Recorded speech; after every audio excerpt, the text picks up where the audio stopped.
What's up, everybody? Welcome back to another edition of Motivational Monday.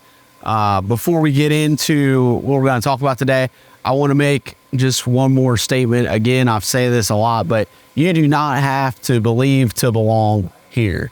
You don't have to think the way that I do. Obviously I'm a Christian. I make no, I don't hide that fact.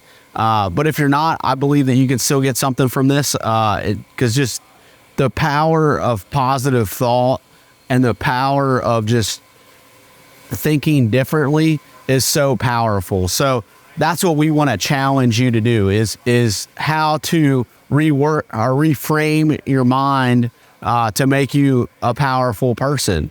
And I don't do that perfectly all the time. I don't sit on this chair in front of this camera coming at you as a perfect person or a person that has it all together. I am a broken man that, I need help in every area of my life. But the importance is that you're willing to look inward and do the work, right? So today I'm going to share with you a story that happened. Ricky was looking back on the deal. It was 2021. Am I right? So 2021, we were racing Alter Street with Mike and Sam Farmer, Alter Street and Extreme Street. We were committed to running the complete NMCA series. I won't get into all of it, but we had to run all these races. We were really not prepared coming into this season because we made a decision that we had to do all this in typical 10 soldier fashion about a week before the season was starting, and we didn't even have a race car to do it. So that's how we partnered with Mike and Sam. But anyway, in typical Jason fashion, to make a long story longer, we worked it out and we were racing. We fought a lot of car issues, things just lining out this combination. The week before, or the race before that I'm about to highlight, was in Michigan at US 131. We had our best weekend to date with the Mad Penny. Qualified the best. We actually went to the semis or the quarters that weekend. We had a fuel pump failure in that either semi or quarterfinals against Joel Greathouse. So we were lining up to race Joel Greathouse, someone just honestly the GOAT of Alter Street, one of the greatest of all time. We actually had lane choice going into this race. I go to start the car and the fuel pump sounds like it has gravel in it. So there's nothing that we can do to fix this thing in the current situation we're in to make the run. I have my helmet on, everything. It's over. So we go to the next race, which was Norwalk, Ohio, feeling very confident, right? Like we have found all of our issues with this car. We are running at the front of the pack. This is our weekend, right? We were feeling great. And we come into that weekend up here. That weekend knocked us down. We struggled with that car all weekend long. It made me feel like we did not know what we were doing. It was just one of those weekends, man. Everything was going wrong. The car was not going down the racetrack. Things that always worked were not working. So all this data that we had up until this point felt like it was useless. And then on the last qualifying pass, the car is not going down the racetrack.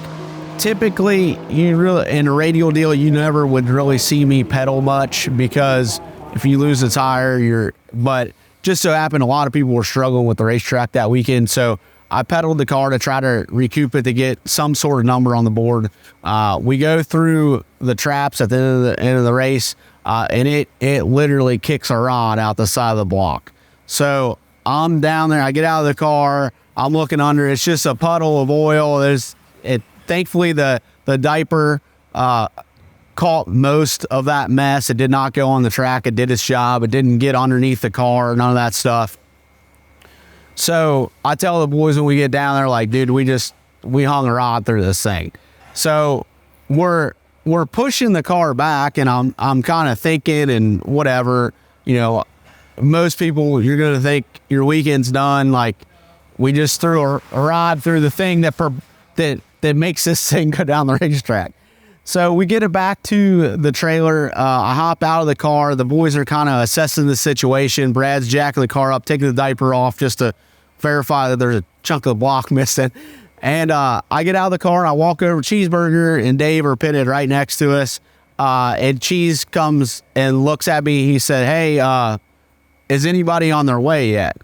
And I'm like, "Cheese, what do you mean here?" He's like, "Well, you have another motor. Is anybody on their way with it yet?" And I still have my hot pants on, you know what I mean? Like, nothing's even happened yet. So the boys are assessing the situation. As soon as Cheese said that, it's like a light bulb went off of my head. I'm like, we have another engine that is sitting at Bryan Tooley Racing, okay? Well, that has its own set of problems. Bryan Tooley Racing is in Bardstown, Kentucky. We are in Norwalk, Ohio, which I don't know. Ricky could probably overlay a map of how long that is. I immediately go into the motorhome. Okay, so everybody, there's a frantic mess of, not frantic, the boys are all calm. They're trying to figure out what's happening. I go in the motorhome. I make a call to my buddy Martin Conley because Martin, due to throwing he actually threw a rod through his motor a couple weeks before. He was not racing at this event, so he didn't have anything else to do. So I called Martin. He lives somewhat close to Bryan Tooley. He lives in Salyersville, Kentucky. So again, if Ricky puts that up on the map, he's in Salyersville. I called Martin. I said, "Hey, we just hung a rod through the side of this engine." And immediately Martin says, "Where do I need to go?" He already knew what I was calling about. I said, "Man, our motor out of our 235 car is at Tooley's. I need to get it to Norwalk. If you can just at least get it to our shop, I'll find someone else to get it from our shop to where we're at Norwalk." Martin says, "No problem. I'm grabbing a wad of money and I got my gun. I'm jumping in my truck now." So within literally 5 minutes, Martin is on the road to Bryan Tooley. Martin, I hadn't even talked to Bryan Tooley. It's a Saturday. Okay. So it's not like Bryan Tooley Racing is open. And Martin is on his way. So I get a hold of Bryan, tell him the situation. He's like, "No problem. I'll meet Martin at the shop. We'll get the motor loaded. Is there anything else that you need?" There was some plumbing differences between the two engines, couple things. So Bryan sets out the motor. He sets out all the fittings, the hose, anything else that he thinks that we need. And Martin also grabs anything that he thinks that we may need. So that part of the plan is figured out. Okay. And then we got to figure out how to get the motor from where we're sitting, our shop, to Norwalk. I call Brad Arnold. I'm like, "Brad, this is what's going on. Martin's going to get the motor. He's going to get it to here. We're going to need the engine hoist and this engine and a few other things. We also needed our other torque converter." So with no question, Brad's like, "All right, what time do I need to meet him?" Just incredible friends, man. Just what time do I need to meet him? So at this point, I tell the guys, this is what's happening. We already got a motor in motion. It's on its way. So we didn't have an engine hoist at the track.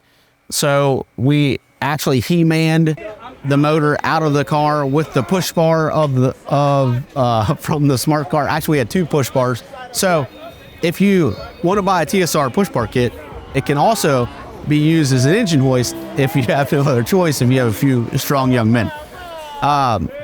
So we get it all out.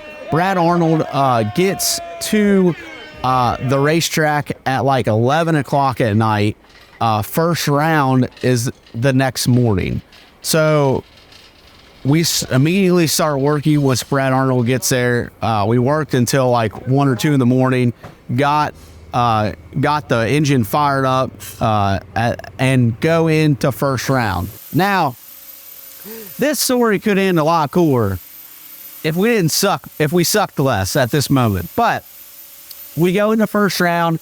We had because we had such a hard time during qualifying. We were racing up, which you don't want to do that. You want to put yourself in obviously a better qualifying position so you can race down the first round. I think we had like number 2 qualifier, which if everything lined up, we had a car that could run the same number as him, but we had not put a number on the board all weekend. Now Brad has to tune an engine that's a little bit different. We have no data on this motor with this turbo. We also changed the torque converter because we were afraid that something may have happened to it. So he has a lot of new parts and pieces. We didn't win. We went out the first round. We spent all that time to lose. And I wouldn't take a moment of that back. It was fun. And if you're not prepared to do that to lose, then you're not prepared to do that to win.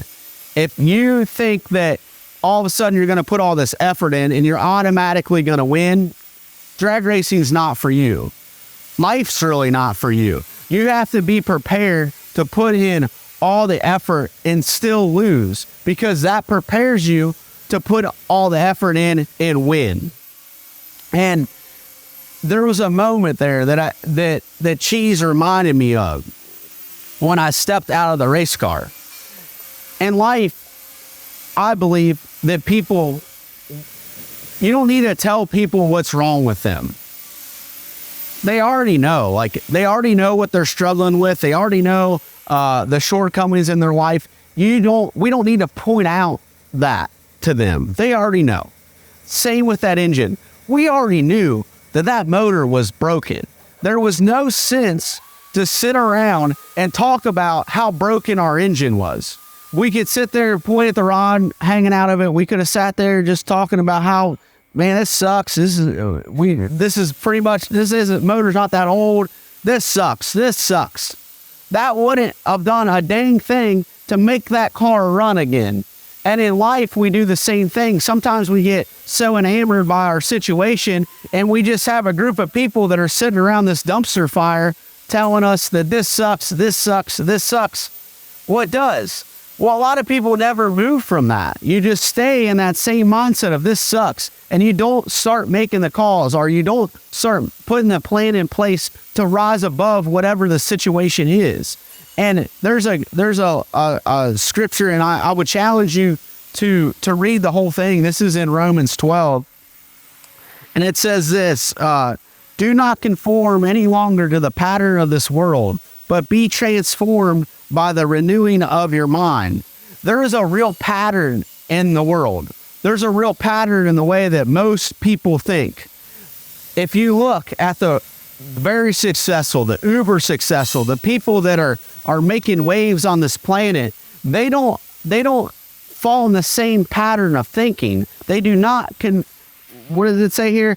Do not conform any longer to the pattern of this world. They are not conforming to the pattern that everyone else says is okay, but be transformed by the renewing of your mind.